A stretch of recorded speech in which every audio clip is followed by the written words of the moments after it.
കഴിഞ്ഞ ദിവസം ബലൂചിസ്ഥാന്റെ സുപ്രധാനമായിട്ടുള്ള ഓപ്പറേഷനെ കുറിച്ചുള്ള വാർത്തകൾ ന്യൂസ് ഇന്ത്യ മലയാളം പങ്കുവച്ചിരുന്നു. ഇപ്പോഴിതാ ബലൂചിസ്ഥാനിലെ 14 നഗരങ്ങളാണ് വിമതർ പിടിച്ചെടുത്തിരിക്കുന്നത് എന്ന റിപ്പോർട്ടുകൾ പുറത്തുവരുന്നു. 85 പാകിസ്ഥാൻ സൈനികരാണ് ഇവർ വധിച്ചിരിക്കുന്നത്. നിരവധി പേർക്ക് ഈ ഓപ്പറേഷനിൽ പരിക്കേൽക്കുന്നുണ്ട് എന്നുള്ള റിപ്പോർട്ടുകളാണ് ലഭിക്കുന്നത്.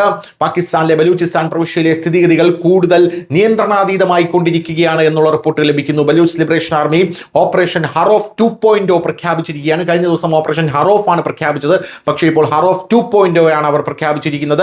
പ്രവിശ്യകൾ മുഴുവൻ ഇപ്പോൾ ഒരു യുദ്ധമേഖലയായി മാറിയിരിക്കുന്നു. കഴിഞ്ഞ 5 മണിക്കൂറുകൾക്കുള്ളിൽ ബലൂചിസ്ഥാനിലെ 14 പ്രധാന നഗരങ്ങളിൽ പോലീസ് സ്റ്റേഷനുകൾ ഉൾപ്പെടെ ഭീകരമായ ആക്രമണങ്ങൾ, വെടിവെപ്പുകൾ, സ്ഫോടനങ്ങൾ എന്നിവ പ്രവിശ്യ മുഴുവൻ ഒരു ആഭ്യന്തര യുദ്ധ സാഹചര്യം സൃഷ്ടിച്ചു.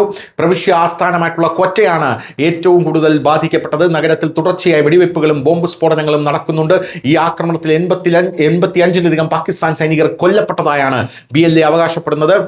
എന്തായാലും സറിയാൽ ന്യൂ പോലീസ് സ്റ്റേഷനും ഈസ്റ്റേൺ ബൈപ്പാസ് പോലീസ് സ്റ്റേഷനും വിമതർ പിടിച്ചെടുത്തതിനെ തുടർന്ന് ബലൂചിസ്ഥാനിലെ എല്ലാ ആശുപത്രികളിലും അടിയന്തരാവസ്ഥ പ്രഖ്യാപിച്ചിരിക്കുകയാണ്. അഗ്രികൾച്ചറൽ കോളനിയിലെ സൈനിക ക്യാമ്പിന് സമീപം കടുത്ത പോരാട്ടം നടക്കുന്നുണ്ട്. പാകിസ്ഥാൻ സൈനിക ഹെലികോപ്റ്ററുകൾ നിരന്തരം വഴിതിരിച്ചു വിടുന്നുണ്ട്. ചില പ്രദേശങ്ങളിൽ പാകിസ്ഥാൻ സൈനികർ തങ്ങളുടെ പോസ്റ്റുകളിൽ നിന്ന് ഓടിപ്പോകാൻ തന്നെ തുടങ്ങിയിട്ടുണ്ട് എന്നുള്ളതാണ്. നർസിഹാബാദിലെയും നുഷ്കിയയിലെയും സ്ഥിതി കൂടുതൽ ഗുരുതരമായി മാറിയിരിക്കുന്നു. BLA നർസിഹാബാദ് നഗരം പിടിച്ചെടുത്തുവെന്നും ISI ആസ്ഥാനത്തും സൈനിക ക്യാമ്പുകളിലും കനത്ത ഷെല്ലാക്രമണം നടക്കുന്നു എന്നുള്ള റിപ്പോർട്ടുകളുണ്ട്. നുഷ്കിയിൽ വിമതർ 8 CDD ഉദ്യോഗസ്ഥരെ കൊലപ്പെടുത്തി.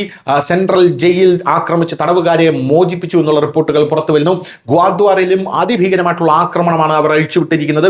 അറബിക്കടലിലെ പ്രധാന പ്രകൃതിദത്ത തുറമുഖങ്ങളിൽ ആക്രമണം നടക്കുന്ന സമയം ചാര ഏജൻസികളുടെ ആസ്ഥാനവും പ്രാദേശിക PC ഹോട്ടലും ആക്രമിക്കപ്പെടുന്നു എന്നുള്ള റിപ്പോർട്ടുകളും പുറത്തു വരുന്നുണ്ട്. ബലൂചിസ്ഥാനിലെ റെയിൽവേ സർവീസുകളും അനിശ്ചിതകാലത്തേക്ക് നിർത്തിവച്ചിരിക്കുകയാണെന്നുള്ള റിപ്പോർട്ടുകളാണ് ലഭിക്കുന്നത്.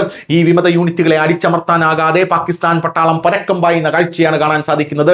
നിലവിൽ ബലൂചിസ്ഥാൻ രാജ്യവുമായി ഒരു ബന്ധത്തിലുമില്ല. സുരക്ഷാ സേന അവരെ അടിച്ചമർത്താൻ പാടുപെടുന്നുണ്ടെങ്കിലും വിജയിക്കുന്നില്ല.